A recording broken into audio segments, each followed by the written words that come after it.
And let's close with a hymn that used to be sung all the time in Unitarian Universalism. It's less sung this lately, but it's 311, and it speaks to this sort of creative interdependence.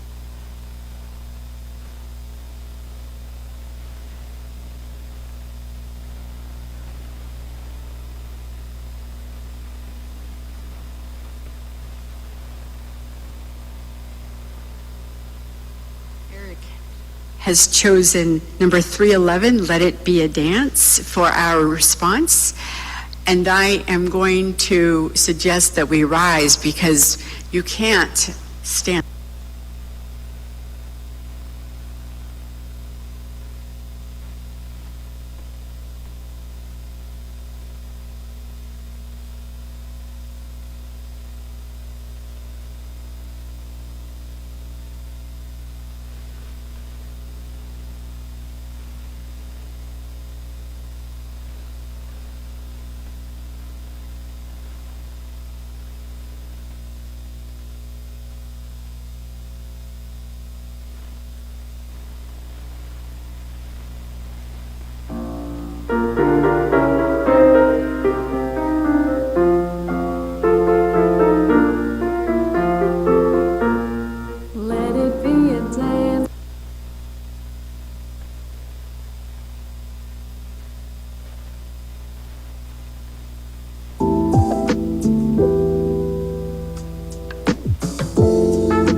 Come seeker, come traveler, come all humankind, online or in person, whomever you love.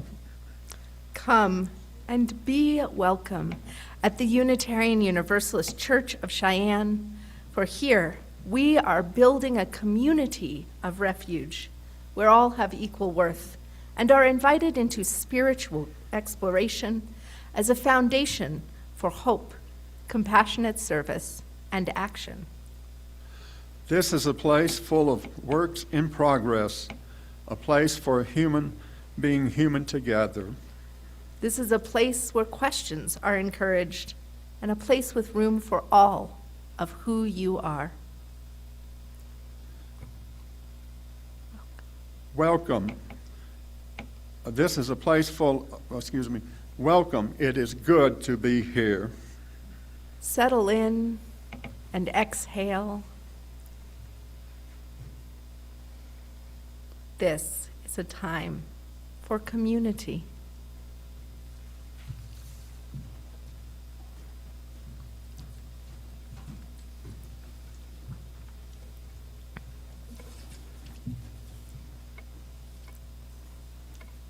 Good morning. I'm Audrey Benton, and I'm a member of the board, here to welcome you to this church where we are on a shared journey to find meaning, connection, and community together. Is there anyone new to us today? I thought everybody looked familiar. Oh, welcome. Hi. I just came to thank you all for the help you give the immigrant community. Well, thank you for being here. Thank you for being here. If you would like to fill out one of the welcome cards that's in the back of the pew, if you want to be on our mailing list, that would be how you do that. And then you could be informed of some of the other activities. There's also note cards in your pew for writing your joys and sorrows for the pastoral prayer. We pass a rectangular basket during the offering to gather these. You can write your name, or you can remain anonymous. You can write "do not share" if there's something you want held in care by our minister and pastoral team, but not spoken aloud. Many activities and events happen each week in this community. Here are a few coming up soon. Next Sunday is our first Sunday potluck, so bring tasty treats for all of us to share, and most importantly, bring yourself. Reverend Elizabeth's going away party is on Sunday, June 28th, during coffee hour. The theme is Mexican Fiesta with a taco nacho bar. Please sign up to bring items on the sheet that's out in the social hall. And then Carol Jean will be our person to introduce the Share the Plate partner.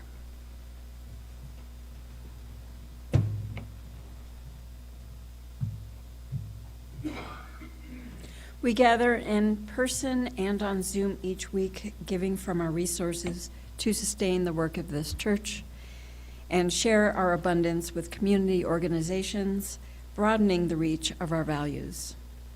You can find the Text to Give number in your order of service, or use your Realm app for electronic giving, or your Share the Plate offerings and pledges may also be dropped in the baskets in a few moments as they pass. Our Share the Plate partner for this month of May is Bethel Outreach Ministries. And I just want to tell you, you've heard about Bethel Outreach all month. I have a little bit more to share. If you don't know this already, they do provide comprehensive support of mental, emotional, and financial support to people who have experienced incarceration. They rely solely on donations, private donations from churches and some from the United Way. They have no operating costs, so all of the money that they receive goes to the recipients of their organization. Even though they are a Christian ministry, They extend their services to all people from diverse backgrounds and religious backgrounds. Some of the criteria for receiving assistance is that the person must have been released from incarceration within the last 6 months. Their stay must have been 2 months or longer. They are required to attend all meetings that they have been ordered to, such as AA, NA, intensive outpatient programs, and they must be willing to accept any job that they can get, whether it's labor ready or fast food, until something better comes along. And I didn't know this, but they also will be signing a contract stating that they have received funds from Bethel Outreach Ministries and that they will try to pay it back, pay something back when they get on their feet, which allows Bethel Outreach Ministries to help the next person released. It's a wonderful, wonderful organization, so give generously, and thank you again.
And so we give thanks for the generosity of this community, for all that we are able to do within and beyond our walls. Thanks to all of your generosity.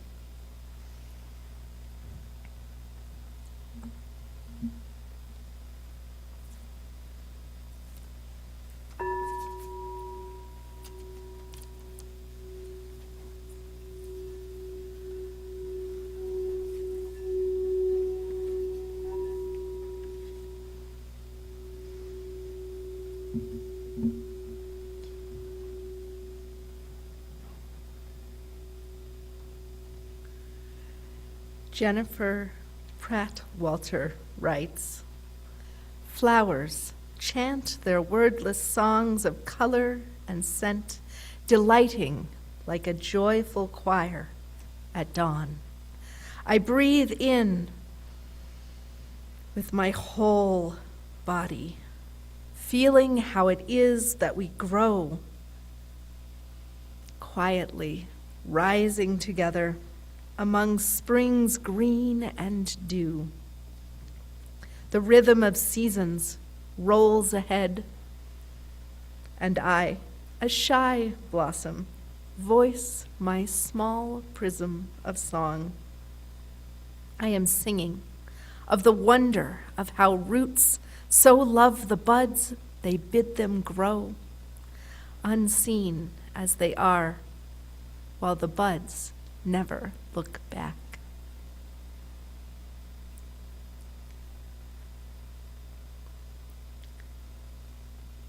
And so today, let us give thanks for flowers, for earth, for all that is, as we invite you to open your gray hymnals, rising in body or in spirit, to join us in singing number 163, For the Earth Forever Turning. And thank you, hymn leaders. For the earth forever turning, for the skies for every sea, for our lives, for all we cherish, sing we our joyful song of peace. For the mountains, hills, and pastures in their silent majesty, for the stars, for all the heavens, sing we our joyful song of peace.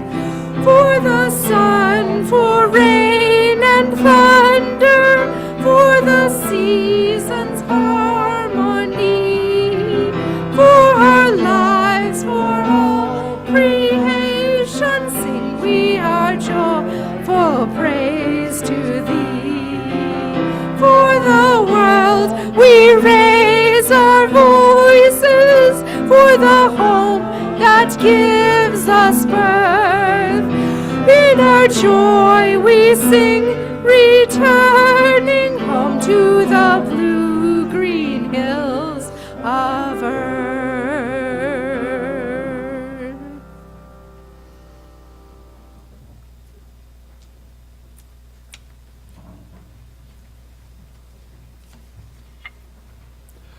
For our chalice lighting is by Amy Zucker Morgenstern.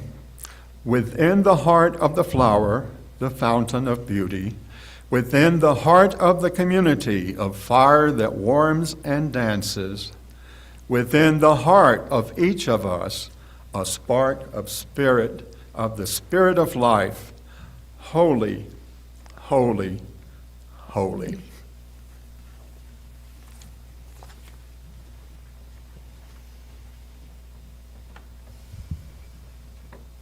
And now, let us join together in a spirit of prayer. Spirit of life, of love, of creation and growth and abundance. Each week, we gather to be with one another. We support one another as a comfort in hard times and celebrate our joyful and happy moments. We dwell together in the wonder and mystery of this magnificent, ever-changing life. Today, as each week, we bring what is hard and what is good. We offer thanks to Troyanne and Dave and Kaz, who served 43 souls last night at Comea. We are so glad that our congregation has been able to offer service with Comea for their dinner parties for years now. We offer as well our deep care to Lori McGill. Her father has been hospitalized in Greeley. So for those who know the Galkis, please offer your care in this time.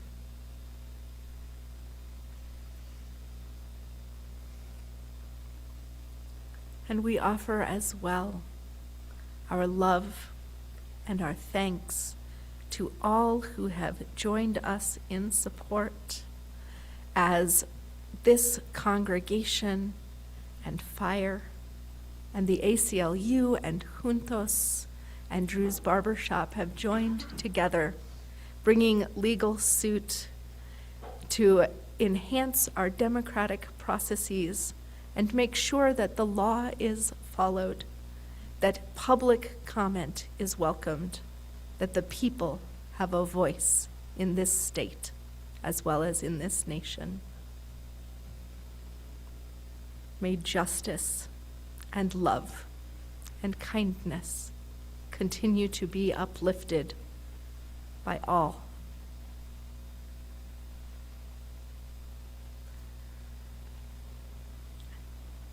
And at any point in our service, I'd like to remind you that you are always welcome to light a candle or drop a stone for your cares and your joys at our blessings table.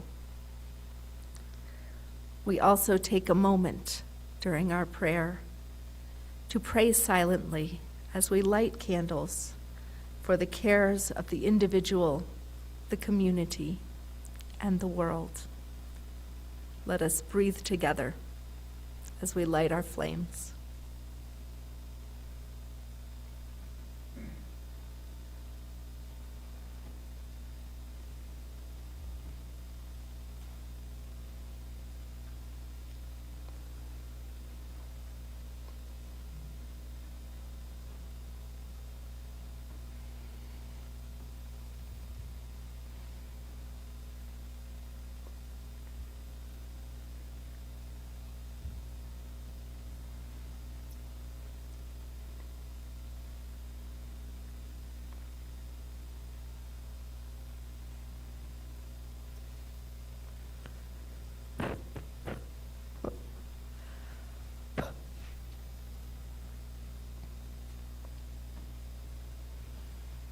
And let us take one final moment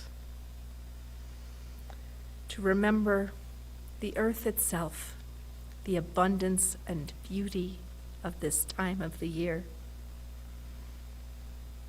To remember all those joys that are so new they have not as yet been shared, all those sorrows too tender to speak aloud, all those holding within their hearts something that wordlessly yearns for the care of community. May we bring peace and comfort to all of those as well. Blessed be, and amen.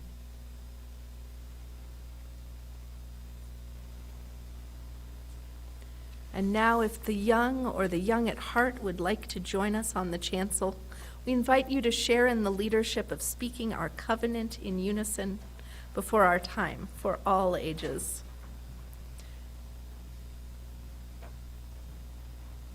Come on up.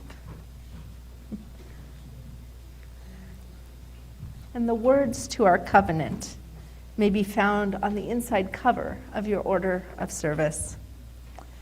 They say, love is the spirit of this church, and service its cause. This is our covenant, to dwell together in peace, to seek truth, and to help others.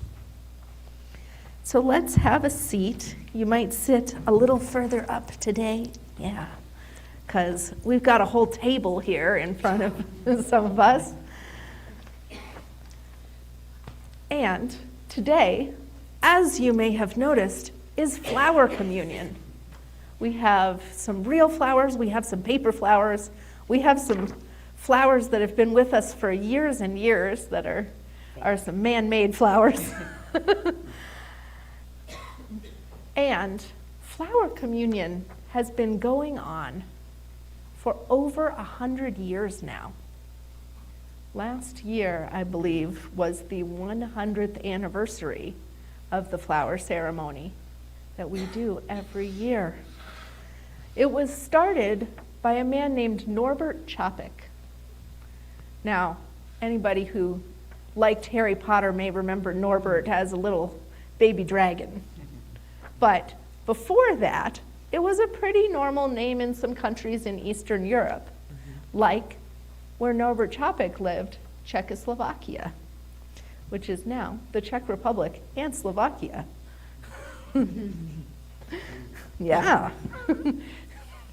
So, back in those days, Norbert Chopik was a Baptist preacher, but he started becoming more and more progressive, thinking about all the ways in which people are unique and different, all of the ways in which we all are connected to God or a Holy Spirit within ourselves, in our lives. And so after a while, he became a Unitarian. And then one Sunday in the middle of spring, as Chopik was preaching to his congregation, he was looking around, and in his congregation, the walls were white, kind of like ours, but there was nothing on them to give them color, just plain white, all the way around, all four walls. It was traditional back then because in the Protestant traditions of that time and place, they thought churches shouldn't have too much decoration because it would distract congregants from listening to the preacher and from finding the divine or God in this sacred time. If they had things to look at, they might get distracted.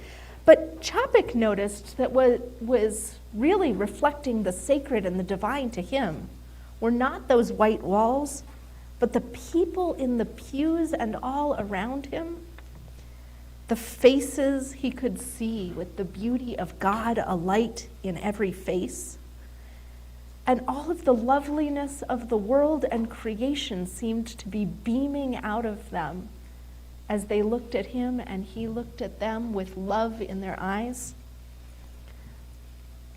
And so he went home from church thinking hard about how to express this beauty to all the rest of the congregation, what he was seeing in every face sparkling back at him.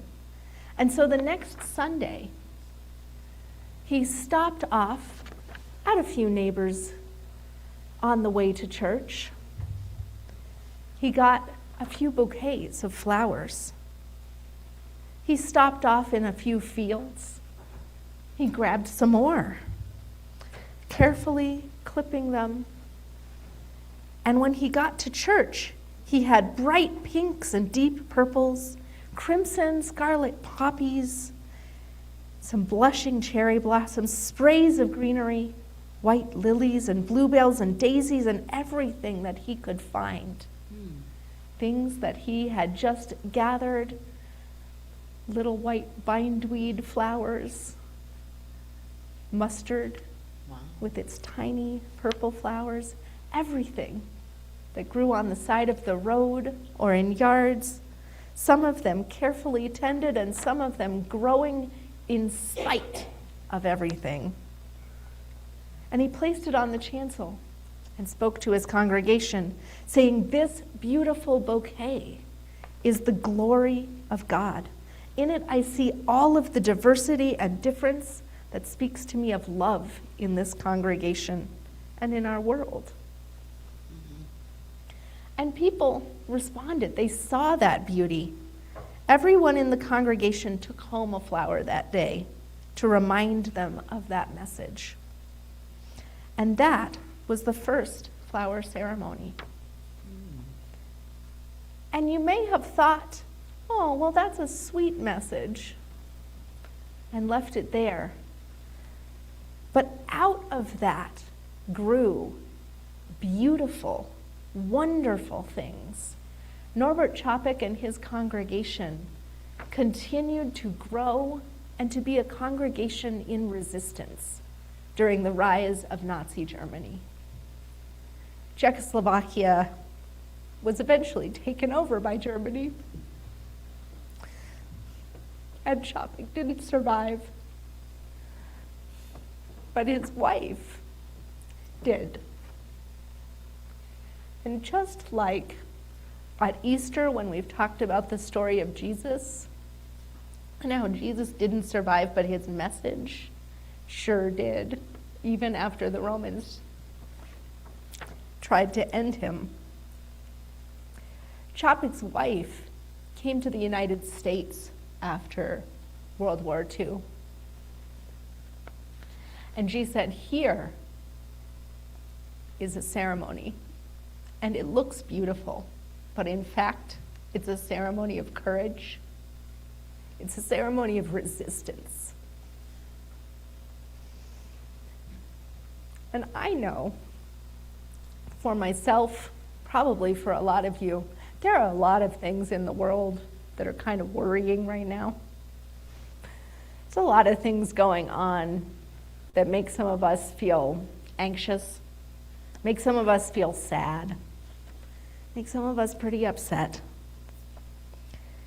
But knowing that there is also beauty and growth happening that refuses to die, like the flowers that come back every year, even if you cut them down. That message means that we can live in love, we can turn toward what is kind and beautiful in the world, and we can appreciate it so strongly that we grow like flowers into something that bends the arc of the universe toward justice, because we refuse to be cut down, because we keep on coming back. And so, we are going to have a flower communion in a few minutes, and I wonder if our young and young at heart folks might just look out, and if anybody has not brought flowers up yet and would like some help bringing them, just wave a hand and someone will get them from you before they return to their seats.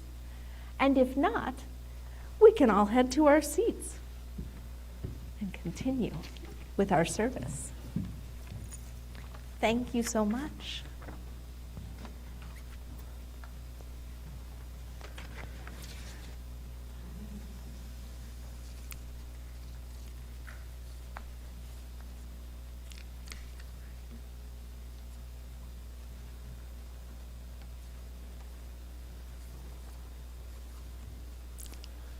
For our sacred message this morning, it's by Norbert Fabian Čapek.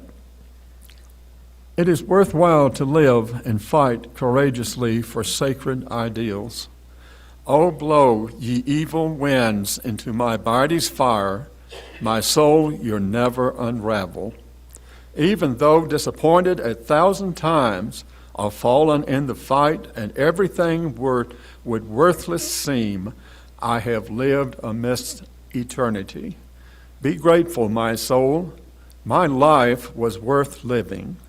He who was pressed from all sides but remained victorious in spirit is welcomed into the choir of heroes. He who overcame the fetters, giving wing to the mind, is entering into the golden age of the victorious.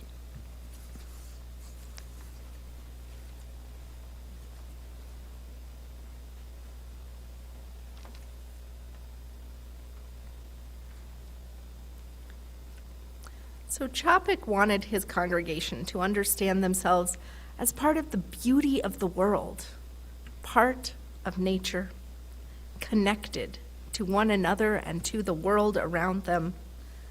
And this is something that Unitarian Universalists have been bringing forward strongly in our preaching, in our congregations for many years. The idea that God is not something that is far away and far above us, but that the divine, the sacred, that which makes life worth living, is present amongst and within us, is present in the world around us.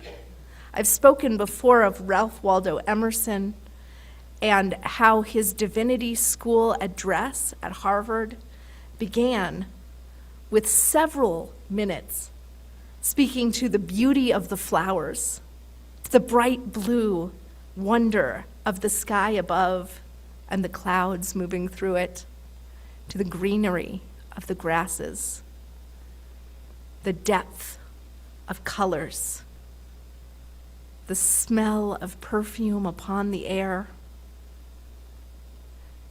And at the time, this wasn't just commentary on the weather. It was heretical. It was speaking to the natural world as if he was doing an exegesis, a commentary upon the Bible. He was at a religious school where he was expected to take a text and expand upon it, and instead he expanded upon the world itself, using nature as text. And that's what we do every year when we do our flower ceremony. We use nature and the natural world, the things that we see all around us, what is happening, the ways we are connected to life, as the text. Not something that's been bound in a book, but what we can directly experience. And this is powerful. This is the way that we connect what has been known to be true and right and righteous for thousands of years to what we know within because we have felt it in our bodies. This is one of the ways we make the sacred present among us. And Chopik knew that knowing that the sacred is present among us, that the sacred is within us, and that every one of us is unique and magical and important. When you know that, you cannot do harm to another. You cannot hate in the ways that you can when you see others, as alien, as less. That was a dangerous message. And Nazi Germany, any kind of fascism, cannot stand for people who know that people are fully human and blessed and divine. That kind of kindness stops empire and exploitation in its tracks. And so it is that this year, once again, we celebrate Flower Communion, not because it's cute or because it's pretty, though it is, both pretty and lovely and sweet, but because it is courageous and resistance as well. All of these petals are uniquely grown. Every blossom of every flower is just a little different, just as people are. Every person, a little different, made up of who you are, who your ancestors are, what your stories are. Everything that has gone into shaping you from birth until this moment, every age that you have ever been, as Sandra Cisneros once said, all come together to make us unique. And that uniqueness is part of what resists, is how we come together in courage to become a community that can hold one another and the world around us in such beautiful sacredness that we can stop harm in its tracks. I am reminded of this as we voted at our congregational meeting last week to join in the lawsuit with the ACLU. And in every time that I see an ask go out from fire from our friends of immigrants responding ethically, and I watch that fund refill again and again as we help, as we make sure that those who are having trouble due to the ways that immigration enforcement has been happening find some peace and some comfort, have some choices in how they move forward instead of having to move quickly because they are in danger of losing housing or being unable to feed and care for their children as they would hope. We give people a place of refuge, as our mission says, a moment to breathe and to make choices about what comes next. For we trust people to know what they need and to do what is good and right if they are given the chance. So it is that we believe, that we fight for human diversity, a whole rainbow of people,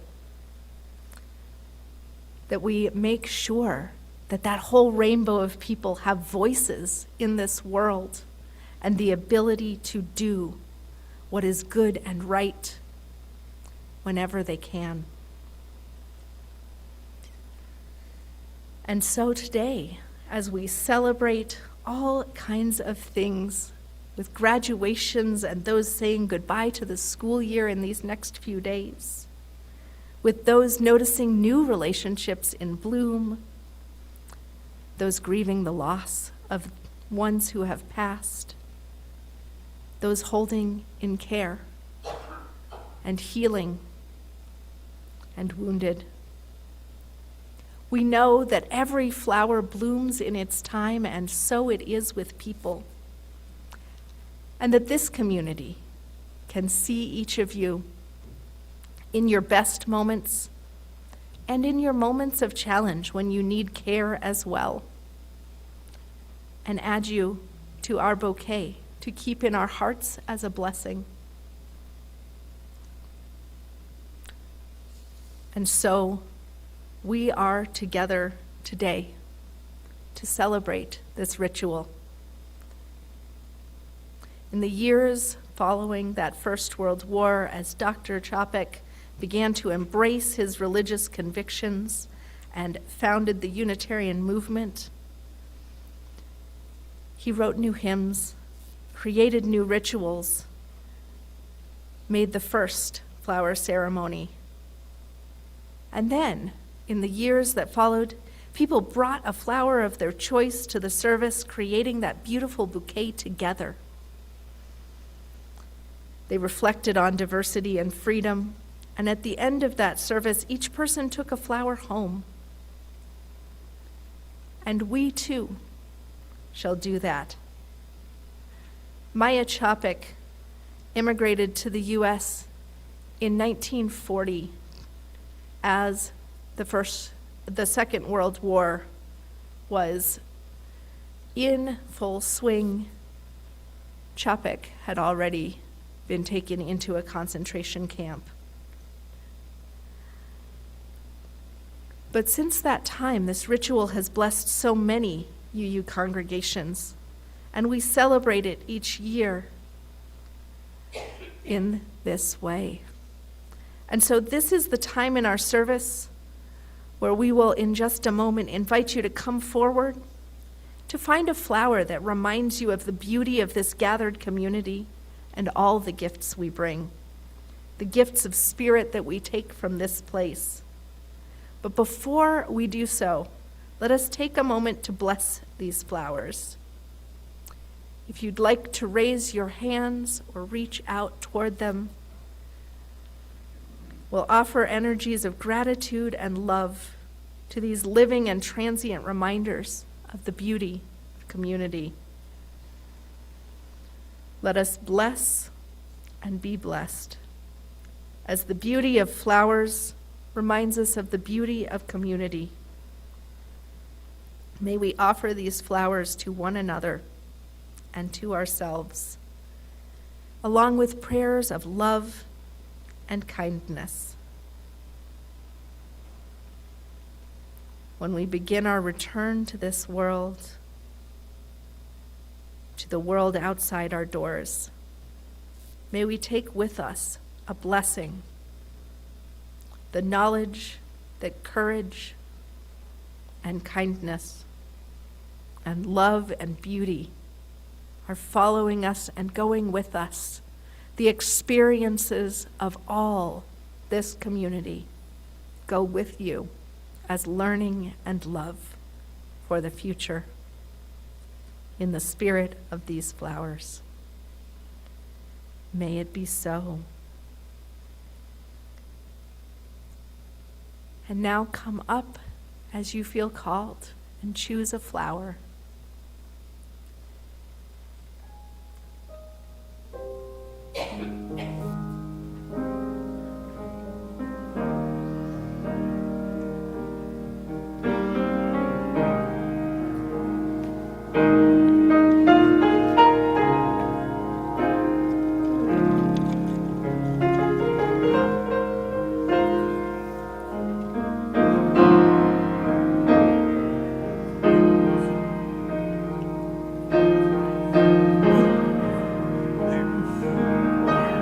I'm like, oh, this one smells like grapes. It's lovely.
That one smells so good.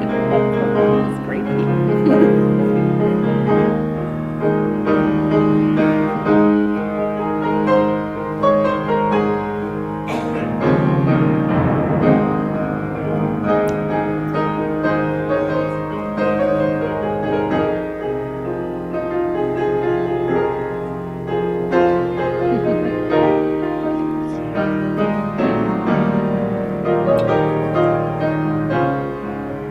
Oh, do you need a little more water in that one?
And now I invite you to sing a responsive hymn a hymn of gratitude. It's number 402. From you I receive, to you I give. Together we share, and from this we live. Try to look up at one another as we sing.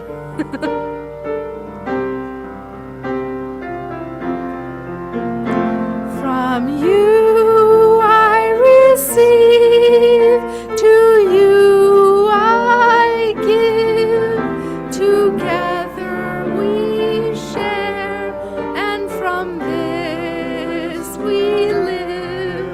From you I receive, to you I give. Together we share, and from this we live. From you I receive, to you I give. Together we share, and from this we live.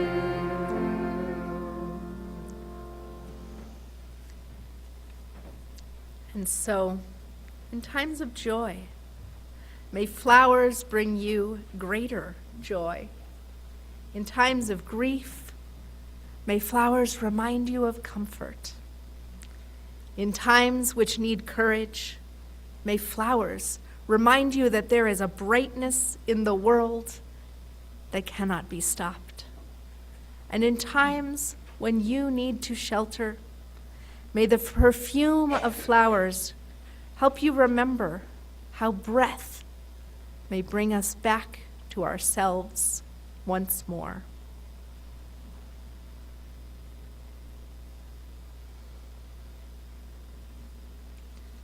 And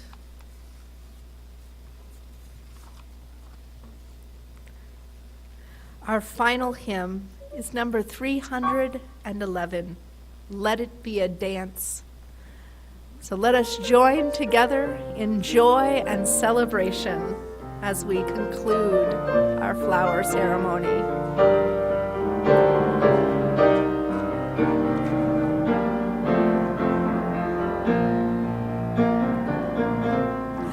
Let it be a dance we do with you through the good times and the bad times too. Let it be a dance, let it be a dance we do. Let the music say the words until the silly words. Let it be a dance, let it be a dance, let it be a dance.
Let it be a dance we do. May I have this dance with you through the good times and the bad times through. Let it be a dance. Everybody burn tonight. Let your body burn tonight. If nothing's it be a dance, let it be a dance, let it be a dance.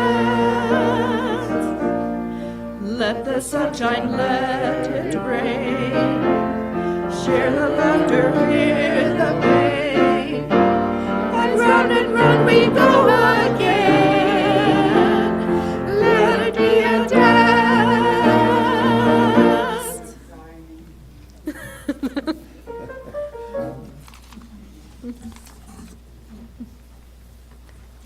And please remain standing as we extinguish our chalice flame and speak together the words in our order of service.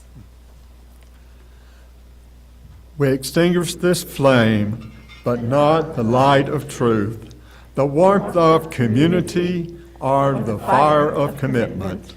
These we carry within our hearts until we are together again.